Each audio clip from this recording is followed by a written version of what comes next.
Olá, amigos, sejam bem-vindos ao canal UMEP Petrópolis. Meu nome é Daniela Barilo, sou trabalhadora voluntária da UMEP.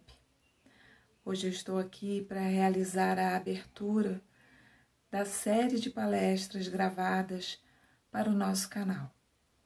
Já aproveito e pergunto se você já está inscrito no nosso canal.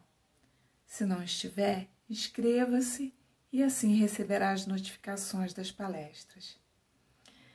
Agora então, meus amigos, para a gente se ambientar, para a gente criar um clima de harmonia, eu vou ler uma mensagem do livro Vida Feliz, de Joana de Ângeles, psicografado por Divaldo Pereira Franco. Confia sempre na ajuda divina. Quando te sentires sitiado, sem qualquer possibilidade de liberação, o socorro te chegará de Deus. Nunca duvides da paternidade celeste. Deus vela por ti e te ajuda, nem sempre como queres, porém, da melhor forma para a tua real felicidade. Às vezes, tens a impressão de que o auxílio superior não virá ou chegará tarde demais. Passado o momento grave, constatarás que o recebestes alguns minutos antes, caso tenhas perseverado à sua espera. Que nesse momento, Deus nosso Pai nos abençoe a todos, Jesus nos ampare, que os nossos mentores nos auxiliem sempre. Agora, meus irmãos, assistiremos então às palavras do nosso irmão Wagner Souza, que nos trará o estudo do Evangelho segundo o Espiritismo, capítulo 19, itens 6 e 7. A fé transporta montanhas. Uma boa palestra a todos.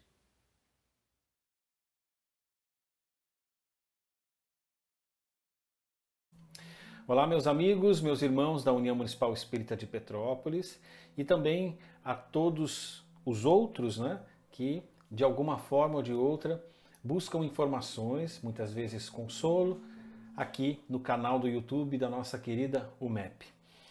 Então é uma alegria muito grande poder compartilhar desses momentos de estudos e de reflexões, Então estamos vivendo um novo. E dentro dessa nova vida, nós estamos construindo uma nova forma de se relacionar. E que bom, que a internet é uma companhia e agora cada vez mais sendo usada de forma assertiva, para que enquanto as nossas casas espíritas, os nossos templos religiosos não têm a segurança necessária para reabrirem as suas portas, é uma forma de nós estarmos conectados, fazendo com que o conhecimento ganhe uma dimensão de sabedoria dentro de nós. Então, o conhecimento, nós não podemos segurá-lo. Então, mesmo vivendo essa pandemia, ainda é possível nós estarmos juntos por meio da tecnologia. E isso é uma bênção. Então, eu fui convidado para realizar o estudo dessa noite focado no capítulo 19 do Evangelho segundo o Espiritismo de Allan Kardec. A fé transporta montanhas. E o título é A Fé Religiosa. É uma condição para a fé inabalável. Os itens 6 e 7. Quando nós pensamos na palavra fé, aquilo que nos chega nesse momento é que há uma necessidade de acreditarmos em algo. E a fé é totalmente diferente de crença. Então, por exemplo, eu acredito que a tecnologia conecta as pessoas. Mas por que eu acredito que a tecnologia conecta pessoas? porque nós estamos nos conectando nesse exato momento por meio da tecnologia. Então eu vejo primeiro, então tudo aquilo que eu vejo é mais fácil para eu me conectar. Mas e quando se trata da fé, quando se trata da religião, quando se trata de algo profundamente subjetivo? Certa vez questionaram, o nosso irmão Divaldo Franco se ele acreditava em Deus. Ele disse, não acredito. E aí todo mundo, nossa, mas você é um expoente, né, da doutrina espírita, um cristão exemplar e tal, você não acredita em Deus? Não, porque eu sei que ele existe. E Divaldo fala então que acreditar em Deus é uma atitude psicológica. Então, quer dizer, hoje você acredita, pode ser que amanhã, dependendo daquilo que aconteça na sua vida, você deixe de acreditar. Isso acontece muito comumente, né? Mas saber é uma atitude emocional. Então você sente a presença de algo maior. E é justamente esse sentimento que não pode ser tratado, por exemplo, como um objeto apenas de fé. Porque esse sentimento, esse sentir na alma, nos tecidos mais profundos da alma, requer muito trabalho. Talvez seja por isso, né, que Allan Kardec faz aquela pergunta aos espíritos, como se reconhece o verdadeiro espírito, e a resposta é um tanto interessante. Se reconhece o verdadeiro espírita pelo esforço em domar as suas más tendências. Não é nem domar as tendências, mas também pelo esforço. O movimento que você faz na direção. E para que você faça movimentos na direção de qualquer coisa, é preciso que você tenha o mínimo de consciência. E o que nos traz consciência? O conhecimento. E aí, quando nós olhamos para o corpo de doutrina da doutrina espírita, você percebe os traços educacionais e o potencial de educação do espírito. O potencial de educação exatamente daquilo que nunca sente dor. Daquilo em nós que nunca morrerá. Daquilo em nós que nunca sofre. O espírito imortal. Então, nós professamos a doutrina espírita. Então, isso, de certa forma, nos capacita a irmos sempre para um próximo nível. Mas que próximo nível é esse? A mudança das nossas atitudes. É um engano muito profundo, né? Quando a gente ingressa num caminho, né, de crescimento espiritual, como é a doutrina espírita, e ali nós já nos tornamos pessoas perfeitas. E é uma crítica, né, até nesse momento, eu faço a todos nós espíritas, a todos nós movimento espírita. Muitas vezes os nossos discursos, eles estão um pouco desconectados da realidade na qual nós estamos vivendo. Então é preciso conectar esses discursos. Por exemplo, você não pode negar o mundo em que você vive. Tudo bem, nós vamos falar sobre a vida futura, a importância disso, e muitas vezes o orgulho, o egoísmo, como nós conhecemos, né, as grandes chagas da humanidade, nos fazem olhar para o mundo com extremo materialismo. Tudo que é extremado é perigoso. Então, tudo que é demais e tudo que é de menos. Tudo que é demais pode transformá-lo num exímio julgador. E aí as pessoas acabam se afastando dos caminhos de crescimento espiritual por algo que você fala. E, obviamente, você precisa prestar muita atenção nisso, porque isso gera um karma para você. Wagner, eu sou responsável por aquilo que eu falo, mas eu não tenho responsabilidade nenhuma sobre aquilo que as pessoas entendem do que eu falo. Lê do engano. Você é responsável 100% por todo o movimento da sua comunicação. Você é responsável por aquilo que sai da sua boca e por aquilo que entra nos ouvidos das outras pessoas. porque isso vai determinar o quanto de amor foi impregnado nas suas palavras ou o quanto de crítica e o quanto de não concordância você tem quando você fala algo a alguém. Talvez não faça sentido para você isso que eu esteja dizendo, e talvez faça sentido isso que eu estou falando para você nesse momento. Então a fé, ela é a condição inabalável.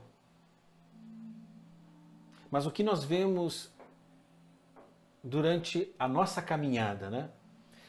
Por exemplo, nós podemos estar na casa espírita por longos anos e de repente nós nos vemos envolvidos num processo de doença muito séria na família, ou somatizado no nosso próprio corpo físico ou em algum ente querido. E aí talvez a gente olhe, né, para toda a caminhada espiritual e diga, puxa vida, eu me dediquei tanto tempo da minha vida a esse trabalho espiritual e aí agora isso acontece comigo. Então quando nós falamos sobre fé inabalável, não quer dizer que esse inabalável seja negociável. E eu sei, eu entendo que nós vivemos momentos onde mais se utiliza a chamada teologia da prosperidade, aonde nós negociamos com Deus, ou sei lá o que seja o seu divino pessoal. Então você acostuma-se a pedir a Deus. E aí você sempre coloca senões. Essa é uma evidência que a sua fé é abalável, sim. Mas Wagner, Deus sabe o que eu preciso? Sim. Então eu não preciso orar para Ele? Claro que precisa. Mas se para orar Ele já sabe, qual a função então dessa oração?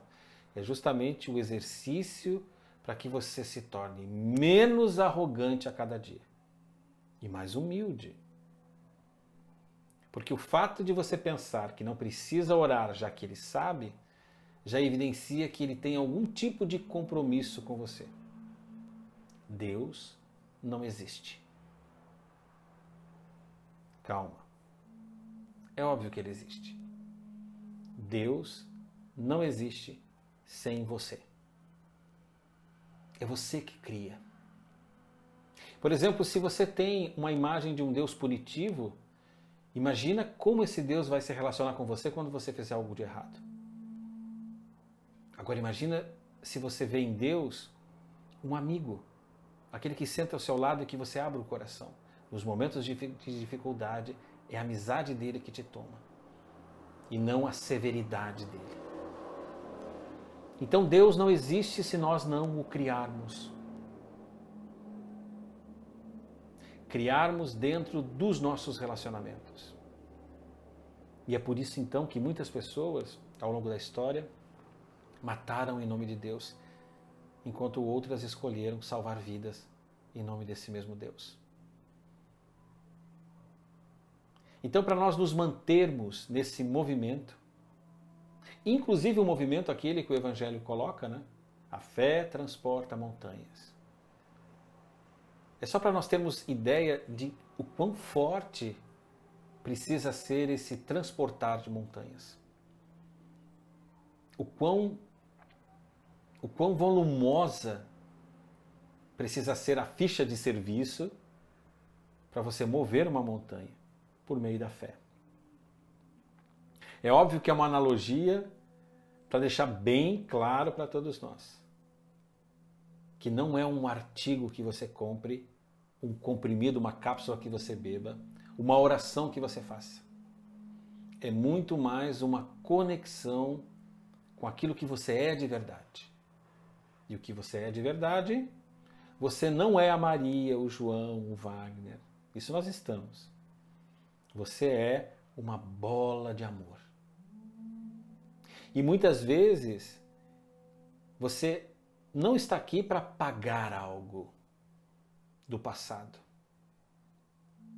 Mas considere que você esteja aqui para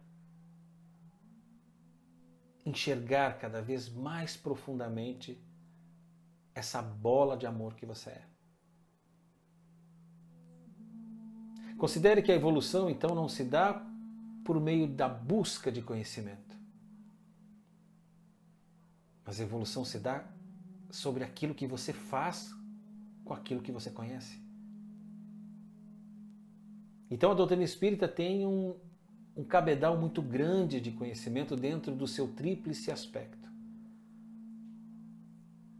Dentro dos caminhos científicos, onde o próprio Kardec já assevera, né? Se um dia a ciência disser A e a doutrina espírita disser B, fiquem com A. Porque isso é um respeito àquilo que também foi criado por Deus, a ciência, a medicina.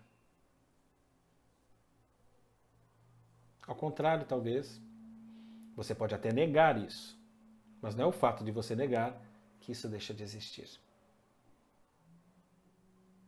A filosofia, a capacidade que nós temos de criar diálogos que expandam o nosso conhecimento, a nossa sensibilidade. E não de nós nos fecharmos no nosso mundo e ficarmos, com perdão da palavra, vomitando verdades. Chega, né? Chega. Nós vivemos num mundo de muitas verdades, mas de poucas pessoas verdadeiras. Vivemos num mundo de muita, mas muita teoria e de pouca prática. E de repente todos nós somos tomados por uma pandemia do novo coronavírus, que dependendo da sua evolução torna-se a Covid-19, né? A doença. Existe sempre uma relação entre o sintoma e doença. O que são os sintomas, Wagner? Os sintomas são os mensageiros. Aqueles que trazem algo. Sabe aquela dorzinha de cabeça? Que você não pensa sobre ela, você vai logo e toma e pega um comprimido e passa essa dor de cabeça? Então, se assemelha a esse movimento. Então o sintoma, ele sempre traz uma mensagem. Mas quando o receptor da mensagem não ouve o mensageiro, a mensagem precisa ser muito mais forte, maior. E aí então a doença se instala. Mas o que isso tem a ver com a fé? Tem a ver com o como nós nos permitirmos sermos tomados por uma dinâmica, por exemplo, desse momento. E eu entendo que você possa estar com medo. Medo da sua integridade física, da sua saúde, medo de não ter dinheiro suficiente para sustentar sua família, medo de perder seu emprego. Existe muito medo presente. E aí a gente pensa, nesse momento, Wagner, eu não vejo saída. Então vivemos um belo momento para descobrirmos de fato o que vem a ser a fé.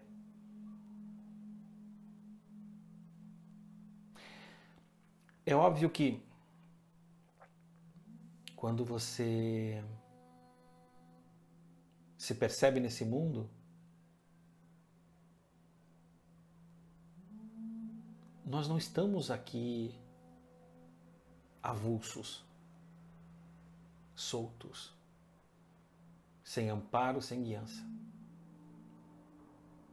Existe todo um planejamento divino. E esse planejamento divino se dá com base naquilo que nós, habitantes do planeta, decidimos fazer por meio do nosso arbítrio.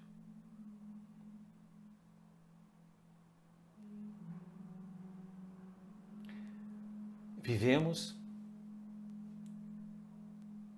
uma doença coletiva. Muitos sintomas já nos foram mostrados em tempos atrás. E o que nós fizemos? Pouco caso. E aí a doença vem para nos tomar de assalto. Mas não do nada, mas de tudo aquilo que nós deixamos de fazer quando era possível ser feito.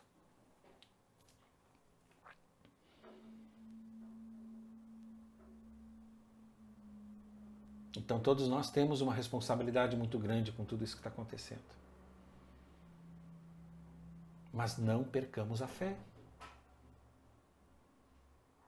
Mas Wagner, eu precisava ter algo que pelo menos me desse um ânimo para continuar. E eu vou te dizer, cada vez mais vai ficar difícil de você ter algo nesse sentido. Porque esse jogo com Deus, em verdade, ele nunca funcionou. Na verdade, ele só serve para nos enganar. O dia que nós descobrirmos que quando a gente pede, entendendo que Deus vai atender os nossos caprichos, nós não estamos orando. Nós apenas estamos evidenciando o estado infantil que nós somos. E não se trata de pureza. Se trata de vitimização. Senhor, me ajuda a solucionar isso. Solucionar o que se foi você que se colocou nisso? O que você quer? Ah, eu quero força, fé e perseverança. Será? Porque essa força, esse movimento de falar com Deus, poderia ser utilizado para falar com a pessoa aquela que você fez alguma coisa na direção dela, uma coisa ruim. E por que você prefere não encarar aquilo e pedir a Deus? Porque você quer que Ele, com a sua borrachinha mágica, apague. Por isso que a dinâmica do perdão é muito, muito, muito difícil entre humanos. A dinâmica do perdão, no fundo, ela existe entre você e Deus. Porque a dinâmica do perdão sempre existe entre um superior e um inferior. E cá para nós, se eu te fiz algo e você se sente superior porque fui eu que te fiz, só que você também tem as suas questões com outras pessoas. Então, não há superiores aqui. Então, a dinâmica do perdão não é possível entre nós, mas entre nós e Deus. Então, no momento em que eu me curvo diante da grandeza do Criador, algo acontece. E quando eu falo algo, é uma experiência individual. Eu não sei te dizer o que acontece, mas algo acontece. É como se, imagina que você fosse um computador e Deus um supercomputador. E desse supercomputador acontece um download de um nível de consciência. E esse nível de consciência que vem para você muda o seu comportamento. E aí aquele que você um dia prejudicou, o seu novo programa, abençoado por Deus, toma um outro rumo. Ok. Então, eu consegui me redimir com o outro. Nem sempre. Nem sempre. Sim, mas aí, se o outro não me perdoar, eu vou me sentir mal. Mas você precisa ficar com as consequências dos seus atos. É isso que vai fazer você crescer.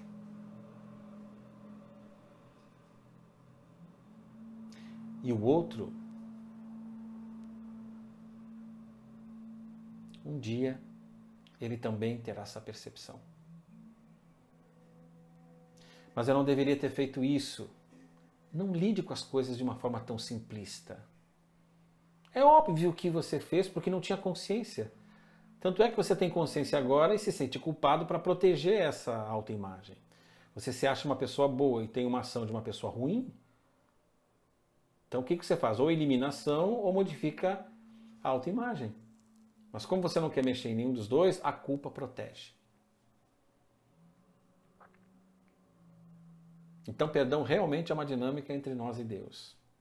Entre nós, reencarnados, espíritos imperfeitos. É uma dinâmica profunda de compreensão do quão ainda nós precisamos caminhar na direção do amor e de Deus.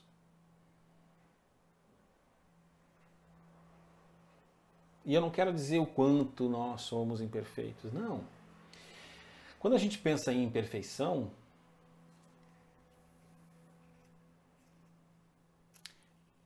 talvez a gente fique olhando como se fosse uma... Deixa eu ver aqui. Sabe, como se fosse uma linha do tempo? Então aqui, simples ignorante, mineral. Aqui, desperto, evoluído, angelical. E aí nós nos damos conta que nós estamos aqui. E aí o que a gente faz? Ao invés de nós reconhecermos esse movimento como conquista, nós utilizamos a nossa mente para criar ansiedade em tudo isso aqui que falta. E aí é impossível, né? Nós temos uma fé que transporte realmente montanhas. Porque aí o nosso foco está no problema. E não se consegue ter fé quando o foco está no problema. É impossível se ter fé quando você só vê as coisas ruins, quando você só percebe o lado ruim das coisas, das pessoas, suas mesmo e do mundo. Você não está aqui para apontar erros ou acertos das outras pessoas. Você está aqui para se relacionar com elas. E na relação com essas pessoas, elas vão mostrar para você o que você precisa corrigir. Por exemplo, Wagner, eu não suporto a fulana. Ela me dá um... Quando ela fala algo, eu sinto que ela está falando algo de mal de outra pessoa. E o que significa isso? Que o outro é sempre um espelho para o que está dentro de nós. Por isso que as relações existem. Para que nós possamos mostrar um ao outro como nós somos.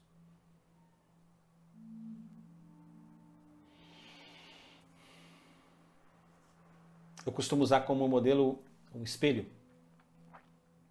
Por exemplo, você tá com o cabelo, olha aqui, ó. De repente eu quero arrumar meu cabelo aqui no canto.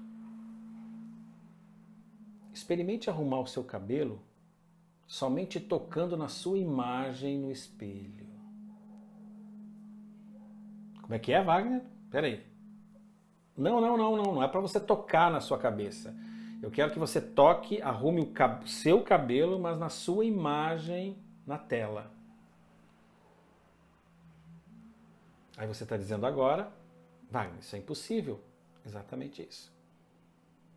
Exatamente isso quando nós não nos relacionamos com o mundo, com as pessoas e até mesmo com Deus. Por meio da fé. Exatamente isso que acontece. Nós queremos mudar no outro o que está em nós. O outro é apenas um espelho.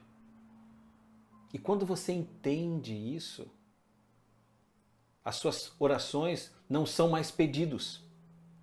As suas orações são um mar de agradecimento. É um mar de gratidão. Porque a gratidão, ela não é um agradecimento, ela é um reconhecimento da importância de algo ou alguém na vida da gente. Então a fé é muito importante e ela remove montanhas, sim. Mas não as montanhas físicas. Mas é justamente as montanhas que separam a sua mente do seu coração.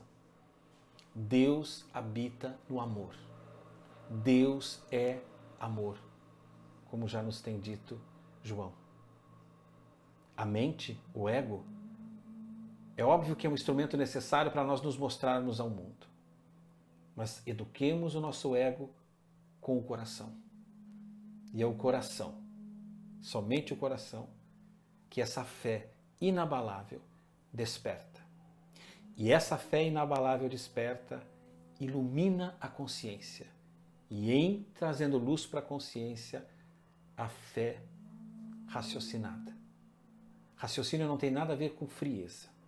Raciocínio é considerarmos sempre a presença do amor. Que Deus nos abençoe sempre.